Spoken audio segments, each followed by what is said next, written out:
ఓం నమో వెంకటేశాయ. రామాయ రామభద్రాయ రామచంద్రాయ వేధసే రఘునాథాయ నాథాయ సీతాయా పతయే నమః.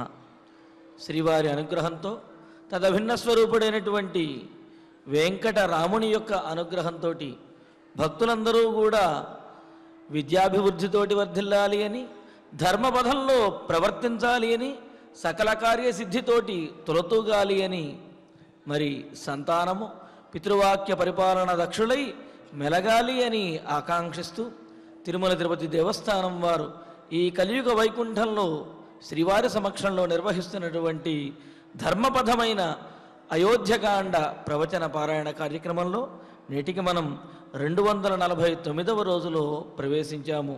మరి ఈ కార్యక్రమాన్ని చక్కటి అన్నమాచార్య కీర్తనతోటి ప్రారంభించుకుందాము. అన్నమాచార్య కళాకారులు వారు చక్కగా గానామృతముతోటి స్వామివారిని మెప్పిస్తారు. మనం ఆస్వాదించి ఆనందిద్దాం. ఓం నమో వెంకటేశాయ.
సుకర్మము నిరగను అకర్మము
కడవారు నవ్వకుండా కాచుకోనా విడువరాదెంతైనా వేరే వాడనైనా నీవు కడవారు నవ్వకుండా కాచుకోనా కడవారు నవ్వకుండా కాచుకోనా కడవారు నవ్వకుండా కాచుకోనా.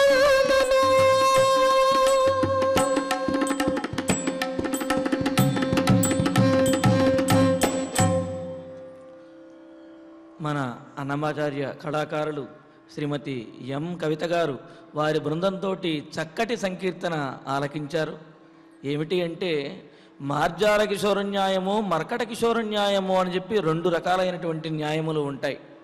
అంటే మార్జాలము అంటే పిల్లి దాని పిల్లలను అదే జాగ్రత్తగా పట్టుకుని ఒక చోట నుండి మరొక చోటకు తీసుకువెళుతుంది. కానీ కోతి తన పిల్లలను అది పట్టుకోదు, ఆ పిల్లలే ఆ కోతిని పట్టుకుని జాగ్రత్తగా పట్టుకుని ఉంటాయి. అంటే అక్కడ బాధ్యత పిల్లలదే అవుతుంది. మరి ఇక్కడ భక్తులు అన్నమాచార్యులు వారు చెప్పేది, అయ్యా నేను అజ్ఞానంతో ఒకవేళ నిన్ను విడిచిపెట్టినప్పటికీ కూడా నీవు మాత్రము నన్ను విడిచిపెట్టకుండా కాపాడవలసినటువంటి బాధ్యత నీదే స్వామి అని చెప్పి అనన్య శరణాగతితోటి ఆర్తితోటి ప్రార్థించినటువంటి చక్కటి సంకీర్తన ఆలకించాము. ఇక ఇప్పుడు శ్రీ గురుధ్యానపూర్వకంగా సత్సంకల్పం చేసుకుంటూ అందరము కలిసి ఆచార్యుల వారితో కలిసి ఈనాటి కార్యక్రమాన్ని ప్రారంభించుకుందాము. శ్రీ గురుధ్యానం. గురుర్బ్రహ్మా గురుర్విష్ణు గురుర్దేవో మహేశ్వరః గురుః సాక్షాత్ పరం బ్రహ్మ తస్మై శ్రీ గురవే నమః. శ్రీనివాసధ్యానం శ్రీ వెంకటాద్రినిలయః కమలాకాముకః పుమాన్ అభంగురవిభూతిర్నః స్తరంగయతు మంగళం.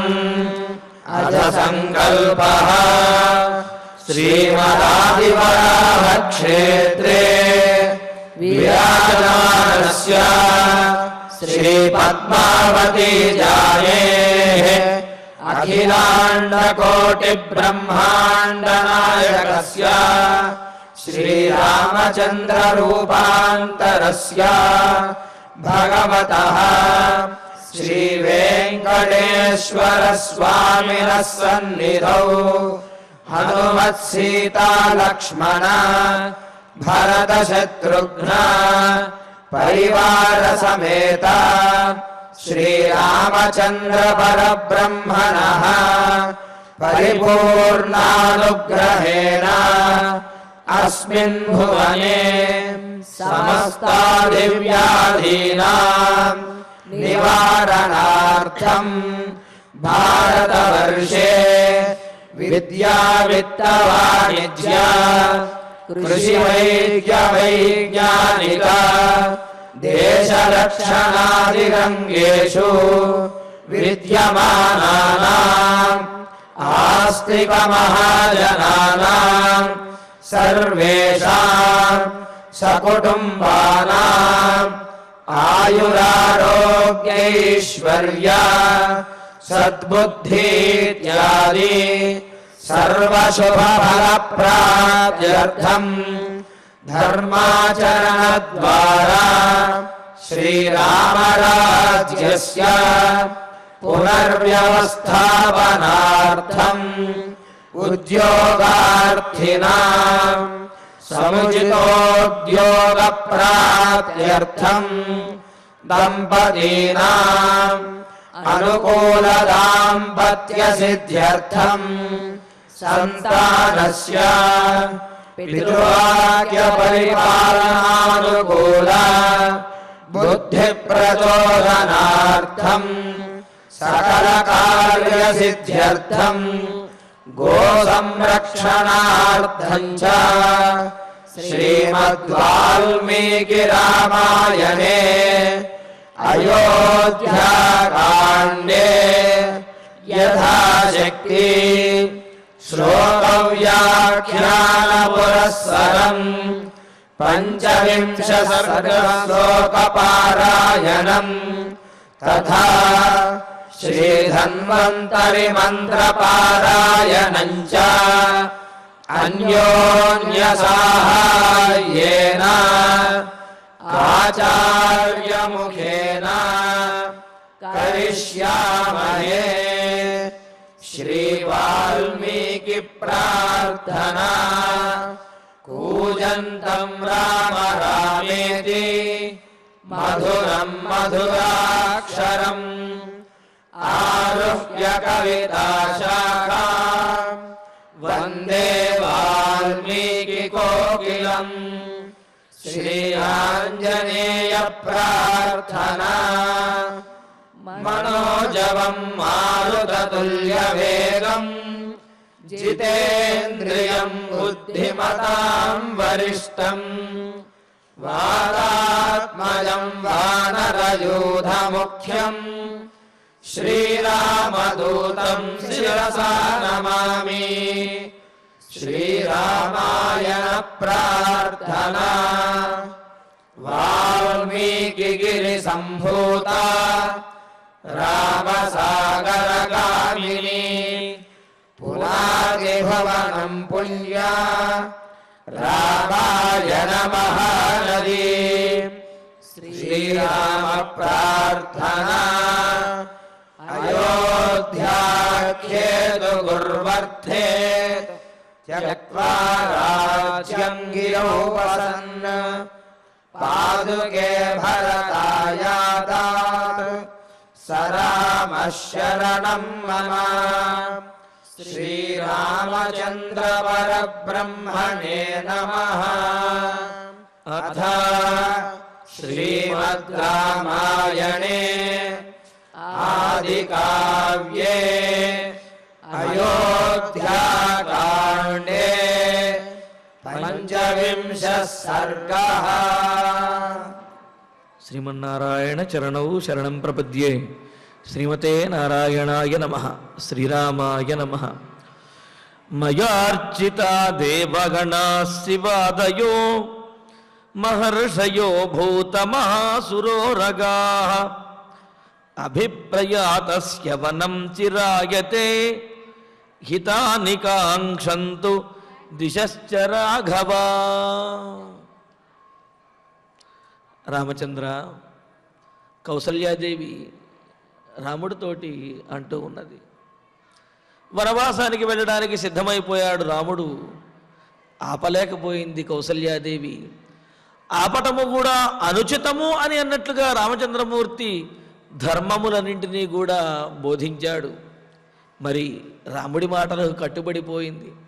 సరే, ఇంకా వనవాసం తప్పదు కావున ఆ వనవాసాన్ని సుఖంగా నీవు ధర్మబద్ధంగా సుఖంగా నీవు చేసిరా నాయన.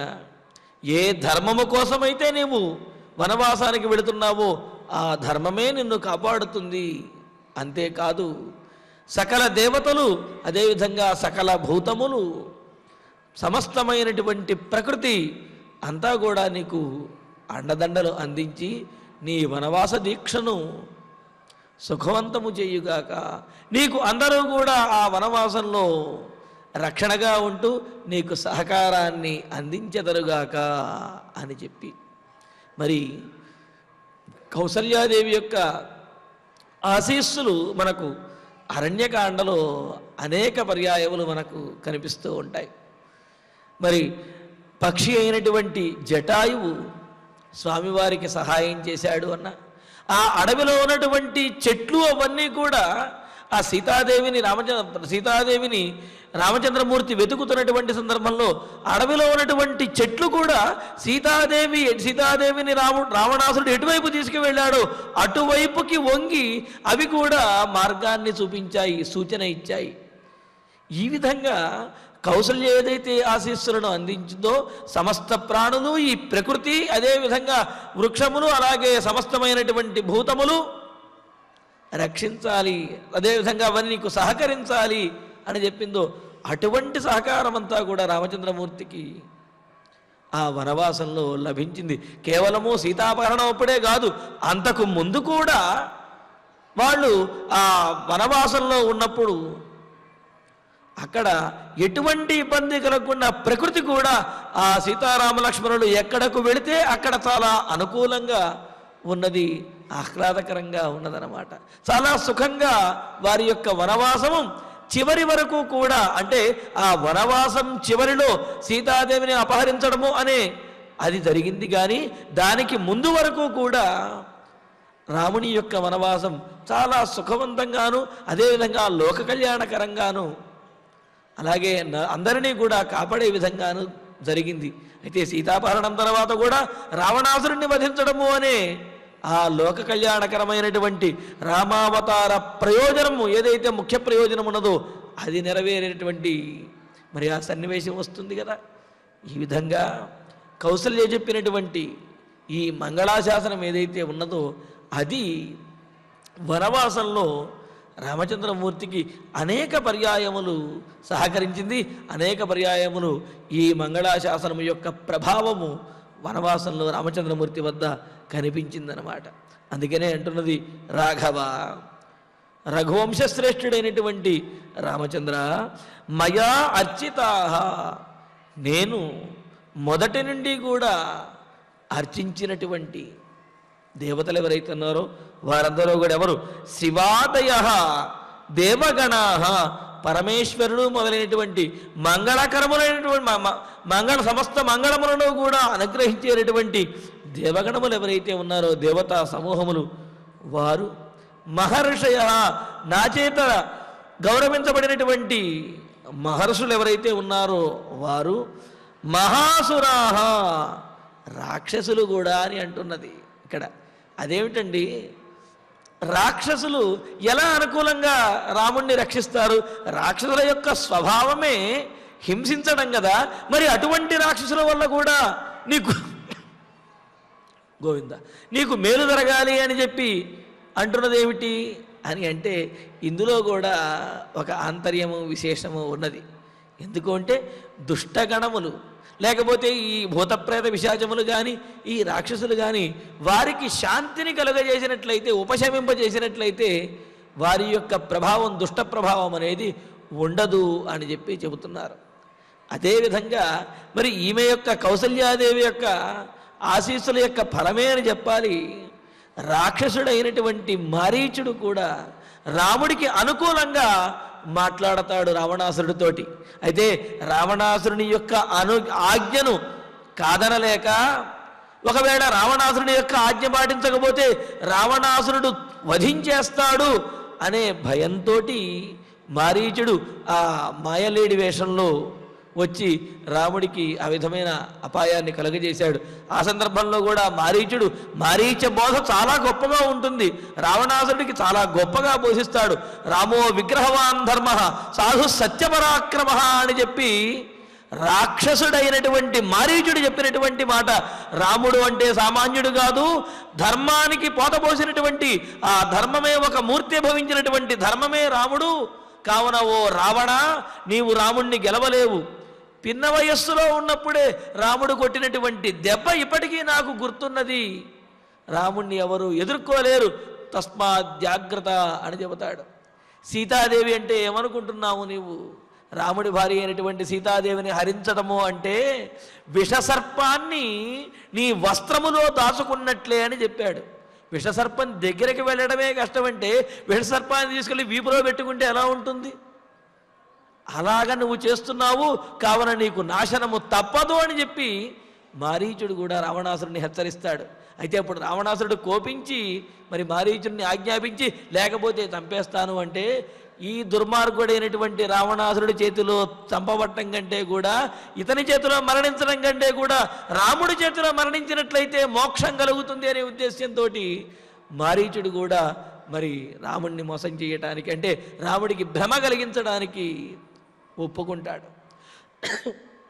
మరి ఆ సందర్భంలో మారీచుడు ఒక రకంగా రావణాసుడి దగ్గర రాముడి గురించి అనుకూలంగానే చెప్పాడు. అంటే రాముడి విషయంలో మారీచుడికి అనుకూలమైనటువంటి బుద్ధే ఉన్నది. అది కౌసల్యాదేవి యొక్క ఆశీస్సుల యొక్క ఫలంగా చెప్పవచ్చు అన్నమాట. అది రాముడి యొక్క గొప్పతనము. దానితో పాటుగా కౌసల్యాదేవి యొక్క మంగళాశాసనం యొక్క ప్రభావంగా కూడా మనం తెలుసుకోవచ్చు. మరి అలాగా అందుకనే భూత మహాసురాహ, భూతములు పిశాచములు, మహాసురాహ మహారాక్షసులు, ఇవన్నీ కూడా నేను చేసినటువంటి శాంతిక్రియలు ఏవైతే ఉన్నాయో, మరి కౌసల్యాదేవి అనేకమైనటువంటి భూతములకు వీటన్నిటికీ కూడా బలిని సమర్పించింది అని చెప్పి అనుకున్నాం కదా. అలాగా కౌసల్యాదేవి చేసినటువంటి శాంతి చేత, కౌసల్యాదేవి సమర్పించినటువంటి ఆ బలి మొదలైనటువంటి వాటి చేత, ద్రవ్యముల చేత శాంతించినటువంటి ఆ భూతములు పిశాచములు రాక్షసగణములు ఏవైతే ఉన్నాయో అవన్నీ కూడా శాంతించి వనవాసం చేస్తున్నటువంటి రామచంద్రమూర్తికి ఎటువంటి అపాయమును కలుగజేయకుండుగాక అని చెప్పి, అటు అపాయము కూడా వాడి వల్ల రాకూడదు అని చెప్పి అంటున్నది. అంతేకాదు ఉరగాహ దిశశ్చ, ఉరగాహ, ఉరగాహ అంటే ఉరసా గచ్చతి త్యురగ అంటారు. అంటే పాకుతూ వెళతాయి కదా, తమ శరీరాన్ని ఈ విధంగా నేల మీద పాకుతూ వెళతాయి కావున వాటిని ఉరగాహ అని అన్నారు. మరి నాగదేవతలను కూడా అర్చిస్తూ ఉంటారు కదా, నాగదోషములు పోవటానికి, సర్పభయములు తొలగటానికి అర్చిస్తారు కదా. మరి అలాగే కౌసల్యాదేవి కూడా నాగదేవతలను వారిని కూడా అర్చించి వారిని కూడా పూజించినది కదా. అందుకని ఏమంటున్నది ఉరగాహ, నాగులు కానీ, దిశశ్చ దిక్కులన్నీ కూడా, దిగ్దేవతలందరినీ కూడా ప్రార్థించింది కదా, ఇంద్రాదేవతలని వారిని. కావున ఆ దిగ్దేవతలు వీరందరూ కూడా వనం అభిప్రయాతస్య, వనానికి వనవాసానికి వెళుతున్నటువంటి తే నీకు చిరాయ హితాని కాంక్షంతు, చిరకాలము అంటే నీవు వనవాసం చేసేంతటి కాలం మొత్తము కూడా హితాని కాంక్షంతు, నీకు హితమునే చేకూర్చెదరుగాక, నీకు వారు మంచినే చేసెదరుగాక అని చెప్పి కౌసల్యాదేవి ఆశీస్సులను ఇచ్చింది. ఏమిటి హితము అని అంటే ఇక్కడ మనకు అనిపిస్తుంది కౌసల్యాదేవి ఇంత గొప్పగా ఆశీస్సులను అందిస్తే వనవాసంలో రామచంద్రమూర్తికి మరి కొన్ని అపాయాలు కలిగాయి కదండి. ముఖ్యంగా సీతాదేవి అపహరించబడింది కదా. మరి కౌసల్యాదేవి చేసినటువంటి ఆశీస్సులు ఎక్కడికి పోయాయండి అని అనిపిస్తుంది. కానీ కౌసల్యాదేవి చేసినటువంటి ఆశీస్సులలోనే మరి ఆ సరస్వతీదేవి ఆ విధమైనటువంటి పలుకులను పలికిస్తుందన్నమాట. నీకు హితమును చేకూర్చుగాక అని చెప్పింది. ఇంతకుముందు కూడా నీ యొక్క జీవితమునకు సార్థకతను చేకూర్చుగాక, నీ ధర్మమును నీవు ఆచరించదవుగాక అని చెప్పి అన్నది. రామావతార ప్రయోజనము, రాముడు అవతరించి సాధించవలసినటువంటి ధర్మం ఏమిటి అంటే రాక్షసులను సంహరించడం. ముఖ్యంగా అసలు రాముడు ఈ భూమండలం మీద అవతరించడానికి కారణం దేవతలందరూ కూడా వైకుంఠానికి వెళ్ళి, అయా రావణాసురుడు మమ్మల్ని పీడిస్తున్నాడు, రావణాసురుడి యొక్క పీడ మేము తట్టుకోలేకపోతున్నాము, అతన్ని మేమేమీ చేయలేము, మానవులు మాత్రమే అతన్ని ఏమైనా చేయగలరు అని చెప్పి వాళ్ళందరూ ఆలోచిస్తే, అప్పుడైతే నేను మానవుడిగా అవతరిస్తాను అని శ్రీమన్నారాయణుడు వైకుంఠము నుండి అయోధ్య నగరంలో కౌసల్యాదేవి గర్భమున జన్మించాడు మానవుడిగా. అంటే ఏమిటి ఇక్కడ రామావతార ప్రయోజనమే రావణాసురుడు మొదలైనటువంటి రాక్షసులందరినీ కూడా వధించటము.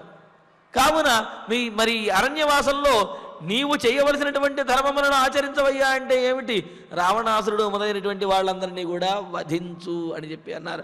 అలాగే ఇక్కడ హితాని కాంక్షంతు, నీకు హితమును చేకూర్చుగాక అని చెప్పి అన్నది.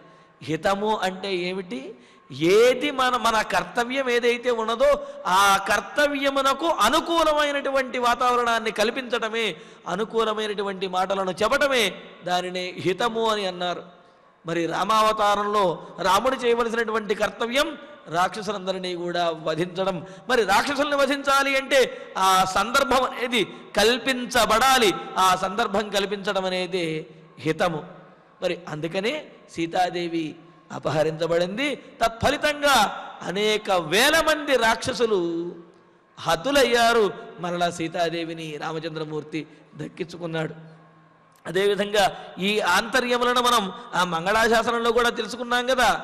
ఏది దేవతల రాక్షసుల చేత అపహరించబడినటువంటి అమృత భాండమును మహావిష్ణువు ఏ విధంగా అయితే మరలా తీసుకువచ్చాడో దేవతలకు అప్పచెప్పాడో ఆ విధంగా నీకు కూడా మంగళము కలుగుగాక, ఆ సందర్భంలో కలిగినటువంటి మంగళం కలుగుగాక అని కౌసల్యాదేవి చెప్పినటువంటి మాటలలో ఆంతర్యాన్ని మనం చెప్పుకుంటూ, రావణాసురుని చేత అపహరించబడినటువంటి సీతాదేవి మరలా రాముడు పొందుతాడు అంటే అమృతభాండమును కోల్పోయినటువంటి దేవతలు మరలా అమృతభాండమును పొందినట్లుగా సీతాదేవిని దూరం చేసినటువంటి సీతాదేవికి దూరమైనటువంటి రామచంద్రమూర్తి మరలా సీతాదేవిని పొందుతాడు అనే ఆంతర్యం కూడా మనం అక్కడ చెప్పుకున్నాం. అంటే ఈ మంగళాశాసనములలోనే రామావతార ప్రయోజనములకు కావలసినటువంటి కర్తవ్యములన్నీ కూడా బోధించాడు. మరి ఆ అవతార సార్థకతకు కావలసినటువంటి ధర్మములన్నీ కూడా ఆచరించవయ్యా అని చెప్పి కౌసల్యాదేవి చెప్పింది. కావున కౌసల్యాదేవి యొక్క మంగళాశాసనము ఏమాత్రము వ్యర్థం అవ్వలేదు.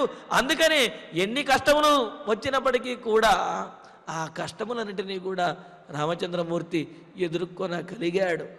ఆశీస్సుల యొక్క ఫలము అంటే కష్టములు రావు అని అర్థం కాదు, వచ్చినటువంటి కష్టములను కూడా సమర్థవంతంగా ఎదుర్కొనగలుగుతాము, అది కదా సమర్థత అని చెప్పి అంటారు. మరి ఆ విధంగా రామచంద్రమూర్తి ఆ వనవాసంలో సకల విధములైనటువంటి ఆపదలను కూడా సమర్థవంతంగా ఎదుర్కొని ఏమాత్రము ధర్మము తప్పకుండా ఆయన ఆదర్శ పురుషుడిగా నిలిచిపోయాడనమాట. అందుకనే కౌసల్యాదేవి ఏమంటుంది, నా చేత అర్చించబడినటువంటి పరమేశ్వరుడు మొదలైన దేవతలందరూ కూడా నీకు మంగళమును చేకూర్చుగాక. నేను చేసినటువంటి ఈ బలిహరణ మొదలైనటువంటి శాంతుల ద్వారా, శాంతి ప్రక్రియ ఏదైతే ఉందో శాంతి హోమముల ద్వారా శాంతించినటువంటి దుష్టశక్తులు ఏవైతే ఉంటాయో భూతప్రేత పిశాచములు అవన్నీ కూడా శాంతించి నీకు అడవిలో అపాయాన్ని కలుగజేయకుండుగాక.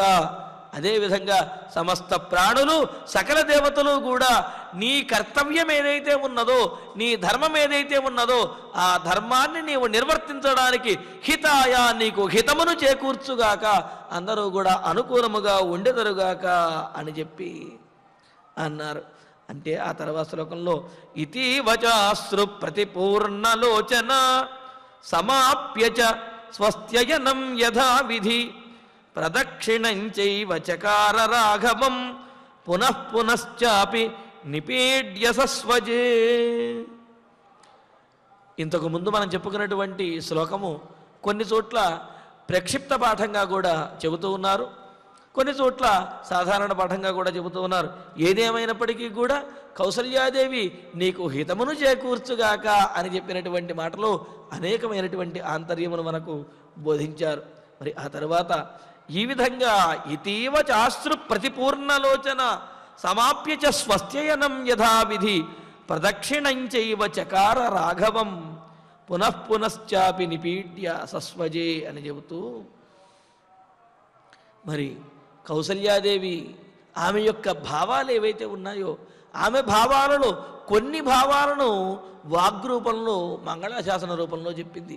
ఆమె మనస్సులో అనేకమైనటువంటి భావములు అనేకమైనటువంటి ఆశీస్సులు ఉన్నాయి, అవన్నీ కూడా వాక్కుకి అగోచరమైనటువంటివి అన్నమాట. ఈ విధంగా కౌసల్యాదేవి అశ్రు ప్రతిపూర్ణలోచన, కళ్ళ నిండా కూడా నీళ్లతోటి కన్నీళ్లతో నిండినటువంటి కన్నులతో ఉన్నటువంటి కౌసల్యాదేవి స్వస్త్యయనం యథావిధి సమాప్య, స్వస్త్యయనం స్వస్తివాచనము మంగళాశాసనము ఆశీర్వచనం ఏదైతే ఉన్నదో దాన్ని యథావిధి శాస్త్ర ప్రకారముగా ఆమె చేసి, అందుకనే అక్కడ కౌసల్యాదేవి ఎంతో గొప్పది అయినప్పటికీ కూడా నేను నిన్ను ఆశీర్వదిస్తున్నాను నా ఆశీస్సులతోటి అని చెప్పి ఈ విధంగా అహంకారపూరితమైనటువంటి మాటలు ఒక్కటి కూడా చెప్పలేదు. ఏమని చెప్పింది, నా చేత అర్చించబడినటువంటి దేవతలు మహర్షులు వీళ్ళందరూ నిన్ను అనుగ్రహించుగాక, నేను చేసినటువంటి పుణ్యములు ఏమైనా ఉన్నట్లయితే కనుక ఆ పుణ్యములు నిన్ను నీకు అనుకూలించుగాక. నేను చేసినటువంటి ఈ ప్రాయశ్చిత్తములు అదేవిధంగా శాంతుల చేత శాంతించినటువంటి దుష్టశక్తులని నీకు ఎప్పుడూ కూడా అపాయమును కలుగజేయకుండుగాక అని చెబుతూ ఆమె చేసినటువంటి పుణ్యకార్యముల యొక్క ఫలము చేత రాముడికి మంచి జరగాలి అని కోరుకున్నది తప్ప తనలో ఏదో గొప్పతనం ఉన్నది అనే విషయం అని మాత్రం కౌసల్యాదేవి ప్రతిపాదించలేదు. అందుకనే ఏమన్నాడు, యథావిధి శాస్త్ర ప్రకారముగా ఏ విధంగా అయితే ఆశీస్సులను అందించాలో ఆ విధంగా ఆశీస్సులను అందించి, అందుకనే ఆశీస్సులను ఇచ్చేటప్పుడు కూడా పెద్దలైనా వేద పండితులైనా ఎవరైనా సరే వేదమంత్రమును పఠించి లేకపోతే పరమాత్మను తలుచుకుని వారి యొక్క ఆశీస్సులు మీకు కలుగుగాక అని చెప్పి వీరి నోటితో అంటారు. అది అంటే భగవద్ అనుగ్రహం ఉన్నప్పుడు ఆ మాటలనేవి ఆ ఆశీస్సులనేవి సిద్ధించి తీరుతాయన్నమాట. అదేవిధంగా ఇక్కడ కౌసల్యాదేవి కూడా యథావిధి యథాశాస్త్రముగా మంగళాశాసనమును విధిని అనుసరించి మంగళాశాసనాన్ని చేసి ఆశీస్సులను అందించి రాఘవం ప్రదక్షిణంచకార, రఘువంశీయుడైనటువంటి రామచంద్రమూర్తికి ప్రదక్షిణం చేసిందిట. అదేంటండి ప్రదక్షిణం చేయటము అంటే గౌరవించడం కదా. రాముడు కౌసల్యాదేవికి ప్రదక్షిణం చేశాడు అంటే బాగున్నది, కానీ కౌసల్యాదేవి రాముడికి ప్రదక్షిణం చేసింది అంటున్నారు ఏమిటి అంటే, ఇక్కడ ప్రదక్షిణం అనేది గౌరవించటం కోసము కాదు, రక్షణ కోసం ప్రదక్షిణం అనేది చేస్తారు.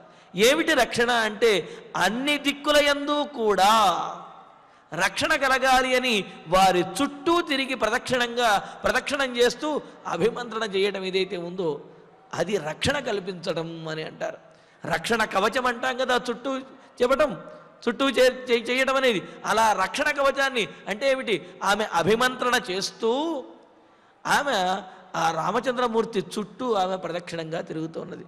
దీనినే మన దేవాలయాల్లో అదేవిధంగా ఆగమశాస్త్రంలో అష్టదిగ్బంధనం అని అంటారు. దిగ్బంధనము అని అంటే ప్రతిష్టలు మొదలైనవి చేసేటప్పుడు కూడా స్వామివారి యొక్క ఆ మూర్తులను ఒక చోట ఉంచి ఆ మూర్తుల యందు ఆ విగ్రహముల యందు దైవికమైనటువంటి శక్తిని ఆవాహన చేసేటటువంటి సందర్భములలో ఆ హోమములు వాటినన్నింటినీ చేసి ఆ హోమము యొక్క శక్తిని ఆ విగ్రహముల యందు ఆ మూర్తుల యందు స్వామివారి యందు ఆవాహన చేసేటటువంటి సందర్భంలో స్వామివారిని ఒక చోట అక్కడ ఉంచి ఆ చుట్టూ కూడా దిగ్బంధనం చేస్తారంటే అష్టదిక్కుల యందు కూడా దేవతల చేత దిగ్బంధనం చేసి ఎటువంటి శక్తులు కూడా దుష్టశక్తులు కూడా ఆ లోపలికి ప్రవేశించకుండా వారిని తాకకుండా ఉండే విధంగా చుట్టూ రక్షణ కవచాన్ని ఏర్పాటు చేస్తారు. ఏర్పాటు చేసి అప్పుడు స్వామివారికి చేయవలసినటువంటి కళాన్యాసము ఇవన్నీ కూడా నిర్వర్తిస్తారు. అంటే ఏమిటి, దుష్టశక్తుల యొక్క ప్రభావము కనీసం దగ్గరకు కూడా రాకుండా చుట్టూ కూడా రక్షణ వలయాన్ని రక్షణ కవచాన్ని ఏర్పాటు చేయటం అనేది ఆ అష్టదిగ్బంధనంలో ఉన్నటువంటి విశేషం అన్నమాట. అదేవిధంగా ఇక్కడ కౌసల్యాదేవి కూడా తాను చేసినటువంటి పుణ్యముల యొక్క ఫలము అదేవిధంగా తాను కట్టేటటువంటి రక్ష ఆ అభిమంత్రణ ద్వారా రాముడికి రక్షణ కవచంగా పూర్తిగా అన్ని దిక్కుల యందు చుట్టూ ఉండాలి అనే ఉద్దేశంతో ఆమె రక్ష కట్టి ఆ రక్షకు సంబంధించినటువంటి ఆ మంత్రములను ఉచ్చరిస్తూ రక్ష చెబుతూ రామచంద్రమూర్తికి ప్రదక్షిణంచకార, అనుకూలమైనటువంటి రక్ష కోసమని చెప్పి ప్రదక్షిణంగా రాముడు చుట్టూ కూడా తిరిగినది.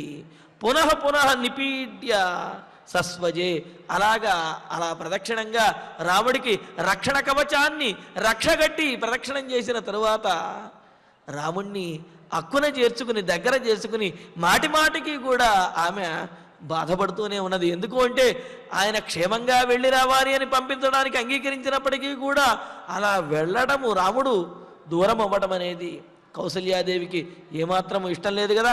దాంతో ఆయన క్షేమంగా వెళ్ళి రావాలి అని చెప్పి రక్ష కొడుతూ ఆయన చుట్టూ తిరుగుతున్నది. అయ్యో వెళ్ళిపోతున్నాడే అని చెప్పి మరలా రాముణ్ణి దగ్గరకు తీసుకుని ఆమె బాధపడుతూ ఉన్నది. అలాగా నిపీడ్య, ఆయనను గుండెలకు హద్దుకుంటూ సస్వజేచాపి, అక్కున చేర్చుకుని ఆమె ఒకంత మనసులో బాధపడుతున్నది, నోటితోనేమో రామచంద్రమూర్తికి స్వస్తి కలగాలి అని చెప్పి రక్ష కడుతూ ఆమె నోటితోటి ఆయనకి రక్షణ కలగాలి అని చెప్పి ఆశీస్సులని అందిస్తూ ఉన్నదన్నమాట. ఈ విధంగా ఒక తల్లి తన బిడ్డ దూరం అవుతుంటే ఎంత విలవిలలాడిపోతుంది అనేది కౌసల్య యొక్క ప్రవర్తనతో తెలుస్తుంది. తాను ఎంత విలవిలలాడిపోతున్నా, ఎంత బాధపడుతున్నప్పటికీ కూడా తన బిడ్డకు మాత్రము రక్షణ కలగాలి, అతనికి ఏ అపాయము కలగకూడదు అని ఆ తాపత్రయం ఏదైతే ఉన్నదో, అంటే ఎంత బాధలో ఉన్నప్పటికీ కూడా బిడ్డకు మంచి జరగాలి అనే భావనతోటి తాను బాధపడుతున్నప్పటికీ బిడ్డకు మంచి జరగాలి అని ఆ రక్ష కట్టడము, అష్టదిగ్బంధనంగా చుట్టూ కూడా రక్షణ కవచాన్ని అలా మంత్రపూరితంగా ఏర్పాటు చేయటము, ఇవన్నీ కౌసల్య చేస్తూ మరి రామచంద్రమూర్తికి మంగళాశాసనం చేస్తూ జాగ్రత్తగా వెళ్ళి రావయ్యా అని చెప్పి చెబుతున్నది. తథాచ దేవ్యా సకృత ప్రదక్షిణో నిపీడ్య పాదౌ నిపీడ్య మాతుశ్చరణౌ పునః పునః జగామ సీతా నిలయం మహాయశాః సరాఘవః ప్రజ్వలిత స్వయాశ్రియా. మరి ఇలాగా కౌసల్యాదేవి చేత రక్ష కట్టబడి కౌసల్యాదేవి చేత రక్షణ వలయంగా ఆ విధంగా మంగళాశాసనం చేయబడినటువంటి ఆ రామచంద్రమూర్తి తథాచ దేవ్యా కృత ప్రదక్షిణ, ఈ విధంగా కౌసల్యాదేవి చేత ప్రదక్షిణములు చేయబడినటువంటి కౌసల్యాదేవి రామచంద్రమూర్తికి ప్రదక్షిణము చేసిన తరువాత సహా ఆ రామచంద్రమూర్తి తల్లి చేసినటువంటి ఈ ఉపచారములను ఇలా చుట్టూ కూడా రక్షణ కల్పించడం ఇదంతా చూచి మరింత రాముని యొక్క మనస్సులో కూడా ఉద్వేగము, బాధ పెరుగుతున్నాయి. అయ్యో, ఇంత ప్రేమగా ఉన్నటువంటి నన్ను విడవలేకపోతున్నటువంటి నా తల్లిని నేను విడవలసి వస్తున్నదే, ఆమెకు బాధ కలిగించానే అని అంటే ఏమిటి? ఇతరుల యొక్క బాధను చూచి రామచంద్రమూర్తి కూడా తట్టుకోలేడు కదా. అందుకని ఆయన మనస్సులోనే ఆ బాధను అణచుకుంటూ సహ మాతుశ్చరణౌ పునః పునః నిపీడ్య, రాముడు కూడా ఆ తల్లి అయినటువంటి కౌసల్యాదేవి యొక్క ఆ పాదములను పునః పునః మరలా పట్టుకుని నమస్కరిస్తున్నారట. కౌసల్యాదేవి ఏమో రామచంద్రమూర్తిని మరలా ఆ చేతిలోకి ఆయన రాముని యొక్క ముఖాన్ని తీసుకుని మరలా ఆయన రామచంద్రమూర్తిని దగ్గరకు తీసుకుని బాధపడుతూ ఉన్నది. అయినప్పటికీ ఆమె మంగళాశాసనం చేస్తూనే ఉన్నది. రాముడు కూడా మరి ఆ తల్లి యొక్క పాదములను మరలా పట్టుకుని నమస్కరిస్తూ ఉన్నాడు. నిపీడ్య అంటే గట్టిగా ఆ పాదములు పట్టుకుని నమస్కరించి మహాయశాః గొప్ప కీర్తిమంతుడైనటువంటి సహ రాఘవ ఆ రామచంద్రమూర్తి స్వయా శ్రియా ప్రజ్వలిత, స్వకీయమైనటువంటి తన తేజస్సు ఏదైతే ఉందో, ఈ తేజస్సు ఎప్పుడు వస్తుంది అంటే ధైర్యం ఉన్నప్పుడు ఆ ముఖంలో తేజస్సు అనేది వస్తుంది, ఆనందం ఉన్నప్పుడు ఆ ముఖంలో తేజస్సు వస్తుంది. మరి రామచంద్రమూర్తికి ఎంత ఆపత్కరమైనటువంటి పరిస్థితి వచ్చినప్పటికీ కూడా మానసికమైనటువంటి ధైర్యాన్ని విడిచిపెట్టలేదు. తనకు వచ్చినటువంటి ఈ ఆపదలన్నీ కూడా ఇవన్నీ విధివశాత్తు వచ్చినవి కావున ధర్మాన్ని ఆచరించడం కోసం చేయవలసినటువంటివి కావున తన కర్తవ్యాన్ని తాను చేసుకుంటూ వెళ్ళడమే సముచితము అని చెప్పి అనుకుని ఆనందంగా భరించడానికి సిద్ధమయ్యాడు. మరి బాధ ఎందుకు కలుగుతున్నది అంటే తాను వెళ్ళడం ద్వారా ఇతరులు బాధపడుతున్నారు అని వారి బాధను చూచి రాముడికి బాధ కలిగింది తప్ప రాముడు వనవాసానికి వెళ్ళవలసి వచ్చిందే అని ఎప్పుడూ కూడా రామచంద్రమూర్తి బాధపడనే లేదనమాట. అందుకనే ఇక్కడ మహాయశాః గొప్ప కీర్తిమంతుడైనటువంటి సహ రాఘవ ఆ రామచంద్రమూర్తి స్వయా ప్రజ్వలిత, తనదైనటువంటి ధైర్యము అనే ధర్మము అనే సంపద చేత ప్రజ్వలిత మిక్కిలి ప్రకాశిస్తున్నటువంటి వాడై దేదీప్యమానంగా వెలుగొందుతున్నటువంటి వాడై సీతా నిలయం జగామ, సీతాదేవి యొక్క ఆ మందిరానికి, సీతాదేవి యొక్క అంతఃపురానికి రామచంద్రమూర్తి బయలుదేరి వెళ్ళాడు అని చెప్పి మరి ఈ సందర్భంలో మహాయశాః అని చెప్పి రాముణ్ణి కీర్తించాడు. అంటే భవిష్యత్తులో రాముడు పొందబోయేటటువంటి కీర్తిని ఇక్కడ సూచించారు. అంతేకాకుండా కీర్తి అనేది ఎప్పుడు కలుగుతుంది అంటే చెయ్యవలసినటువంటి పనులను చేయటం ద్వారాను, చేయకూడనటువంటి పనులను విసర్జించడం ద్వారా అంటే వదిలిపెట్టడం ద్వారాను కూడా కీర్తి అనేది కలుగుతుంది అని అన్నారు. మరి రాముడు తాను చెయ్యవలసినటువంటి తన ధర్మం ఏదైతే ఉందో ఆ ధర్మాన్ని విడిచిపెట్టలేదు. అదేవిధంగా చెయ్యకూడని పనులు ఏవైతే ఉన్నాయో వాటిని ఏ ఒక్కటి కూడా చెయ్యలేదు. ఈ విధంగా తన కర్తవ్యాన్ని తాను పాటించేవాడు, అదేవిధంగా ధర్మాన్ని విడువనటువంటి వాడు ఎవరైతే ఉంటాడో అతడు ఎప్పుడూ కూడా గొప్ప కీర్తిమంతుడే అవుతాడు. అసలు కీర్తికి కారణమే ధర్మము అని చెప్పి అన్నారు. అనగానే మనకు సందేహం కలుగుతుంది, ఏమండి కీర్తికి కారణము ధర్మము అని అంటున్నారు, మరి అధర్మాత్మలు వారి యొక్క తెలివితేటలతోటి ఎన్నో సంపాదించి లేకపోతే అందరినీ కూడా ఏమార్చి వాళ్ళు అబ్బో గొప్పవాడు అని పేరు పొందుతున్నారు కదా అని అంటే, చూడండి అటువంటి వారిని తెలివైనటువంటి వారు అనొచ్చు, చమత్కారులు అనొచ్చు, గొప్పవాళ్ళు అనొచ్చు. కానీ ధర్మాత్ములు అని మాత్రము వాళ్ళ ఆత్మీయులు కూడా అనరు. సహజంగా ఎవరైనా ఏదైనా మోసం చేసి వారు లేకపోతే ఏదైనా గడించారనుకోండి, లేకపోతే గొప్ప పేరు పొందారనుకోండి, అది చూచినటువంటి వాళ్ళందరూ కూడా వాడు తెలివైన వాడురా, వాడు జీవితం తెలిసినటువంటి వాడు రానో లేకపోతే వాడు చమత్కారి అనో అంటారు తప్ప వాడు ధర్మాత్ముడురా అని మాత్రము మనస్ఫూర్తిగా, లేకపోతే వాడు కీర్తిమంతుడు అని మాత్రము అనరు. అంటే ఏమిటి? ఆ ఉన్నతమైనటువంటి స్థితిని పొందటానికి కారణము కనుక ధర్మమే అయినట్లయితే అప్పుడు వాడిని ధర్మాత్ముడు అంటాడు తప్ప ఎలాగోలా ఉన్నతమైనటువంటి స్థితిని పొందితే వాడిని ధర్మాత్ముడు అని చెప్పి లోకము కీర్తించదు. ముఖప్రీతి కోసం ఆ ముఖం మీద 4 మంచి మాటలుగా 4 అనుకూలమైనటువంటి మాటలు చెప్పినప్పటికీ కూడా వెనక్కి వచ్చిన తర్వాత వాడి మొహం అని చెప్పి నిందిస్తారు. కావున కీర్తి నిజమైనటువంటి కీర్తి పొందేవాడు ధర్మానుగుణంగా ఉన్నతమైనటువంటి స్థానాన్ని పొందినవాడే నిజమైనటువంటి కీర్తిని పొందుతాడు. అటువంటి నిజమైన కీర్తిని పొందినటువంటి వాడు రామచంద్రమూర్తి. ఎందుకు అంటే ఆయన చేసినటువంటి ప్రతి పని కూడా ధర్మానుగుణంగానే ఉన్నది, ధర్మం తప్పకుండా ఉన్నది. అందుకని మహాయశాహ గొప్ప కీర్తిమంతుడైనటువంటి, ధర్మాన్ని ఆచరించడం ద్వారా తన కర్తవ్యాన్ని పాటించడం ద్వారా కీర్తిమంతుడైనటువంటి ఆ రామచంద్రుడు స్వయాస్త్రియా ప్రజ్వలిత, స్వకీయమైనటువంటి తన తేజస్సుతోటి ఆయన ప్రకాశిస్తూ, అంటే ఏమిటి? కష్టములు వచ్చినప్పటికీ కూడా ధైర్యాన్ని కనుక విడకపోతే ఆ తేజస్సు శరీరంలో నిలబడుతుందన్నమాట. అందుకనే తన తేజస్సుతో ప్రకాశిస్తున్నటువంటి వాడై సీతా నిలయంజగామ, సీతాదేవి యొక్క నిలయానికి అంటే ఆ మందిరానికి, అంతఃపురానికి వెళ్ళాడనమాట. ఎందుకు అంటే బంగారము యొక్క మెరుగు, బంగారము యొక్క తేజస్సు అనేది అది గీటురాయికి రాసినప్పుడే తెలుస్తుంది. విశుద్ధి శ్యామికాభివా అని చెప్పి అంటూ అగ్ని అందే బంగారము యొక్క ఆ మెరుగు అనేది తెలుస్తుంది. అలాగే ధర్మాత్ముల యొక్క, సత్పురుషుల యొక్క ఆ తేజస్సు అనేది వారు కష్టములో ఉన్నప్పుడు మరింత గొప్పగా ఉంటుంది. అందుకనే అంటారు కదా, జ్వలతి చలితేంధనోగ్ని విప్రకృత పన్నగ పణాంకురుతే ప్రాయ స్వమహిమానం క్షోభాత్ ప్రతిపాద్యతే హి జంతు అని అంటారు. పాములా వెళ్ళిపోతూ ఉంటుంది, చాలా గొప్పది అని, అది చాలా ప్రమాదకరమైనది అని చెప్పి అనుకుంటూ ఉంటాం. కానీ దాని యొక్క గొప్పతనము, దాని యొక్క ఆ బలము ఎప్పుడు తెలుస్తుంది అంటే దానికి ఏదైనా బాధ కలిగినప్పుడు దాని మీద ఓ రాయి వేసి చూస్తే తెలుస్తుంది. వెంటనే అది పడగ విప్పుతుంది. అమ్మో ఈ పాముకు ఇంత పడగ ఉన్నదా, ఇంత శక్తివంతమైనదా అని చెప్పి అప్పుడు తెలుస్తుందన్నమాట. పాము శక్తివంతమైనది అని సామాన్యంగా తెలిసినప్పటికీ కూడా ఆ పాముకు ఎప్పుడైతే క్షోభ కలుగుతుందో, బాధ కలుగుతుందో అప్పుడు దాని యొక్క శక్తిని మరింతగా పెంచి అది పడగ విప్పి తాండవం చేస్తుంది.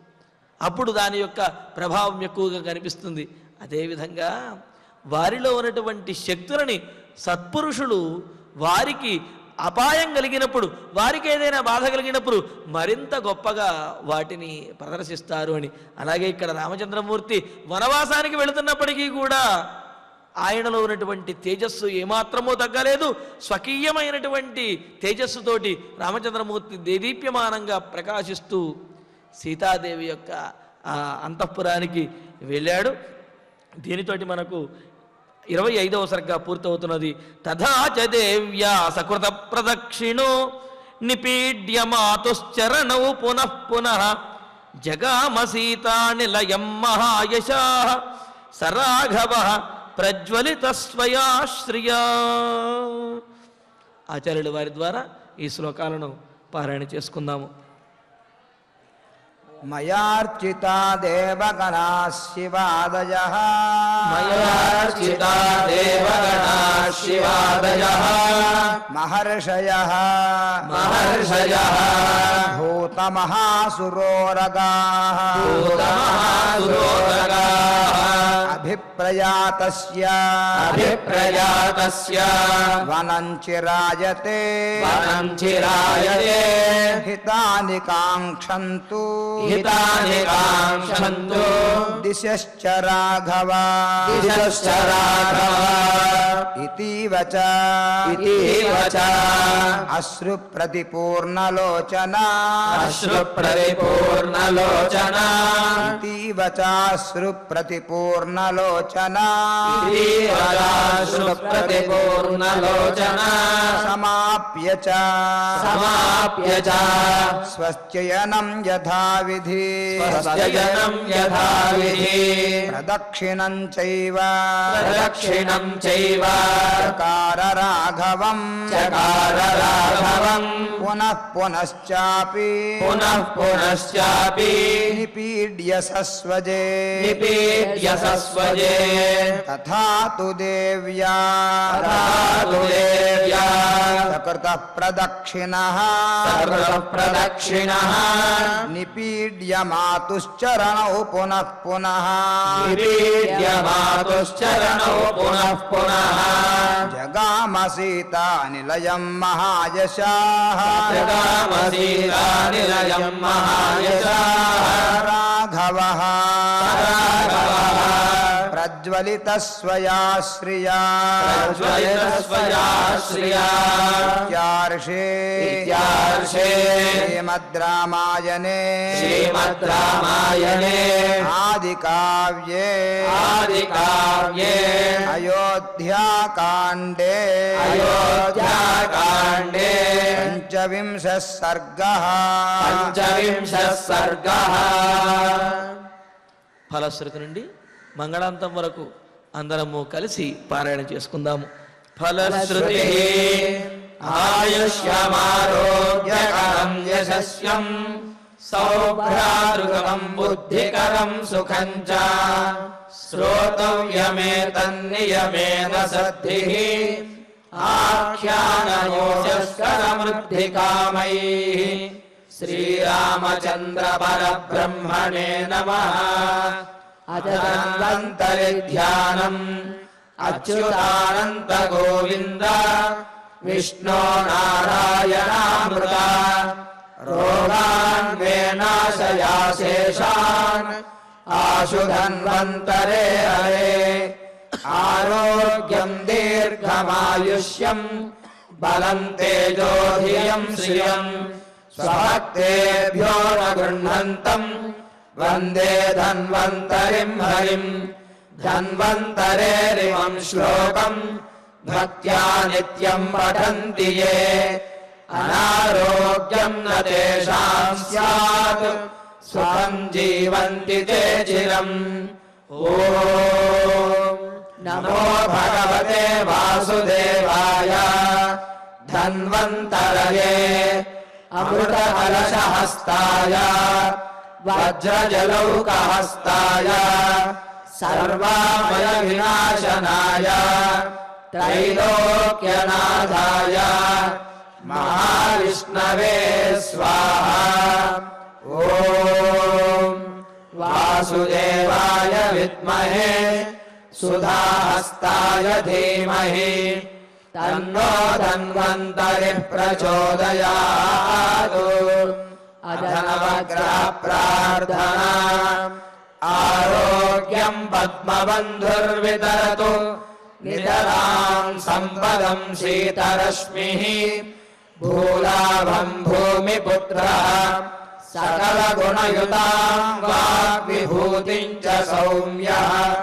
సౌభాగ్యం దేవమంత్రి రిపుభయశమనం భార్గవః.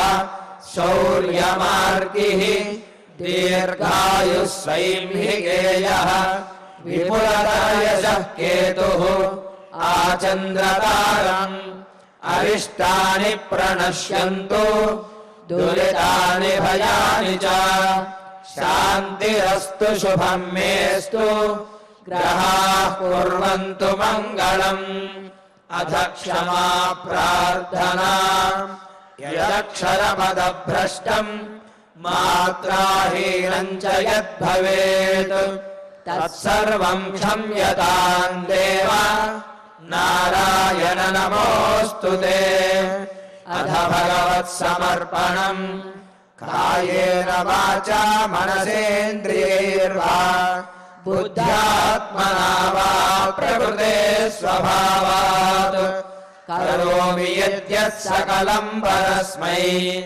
नारायणायेति समर्पयामि अथ मङ्गलम् श्रियः कान्ताय कल्याणनिधये निधयेऽर्थिनाम् श्रीवेङ्कटनिवासाय श्रीनिवासाय मङ्गलम्।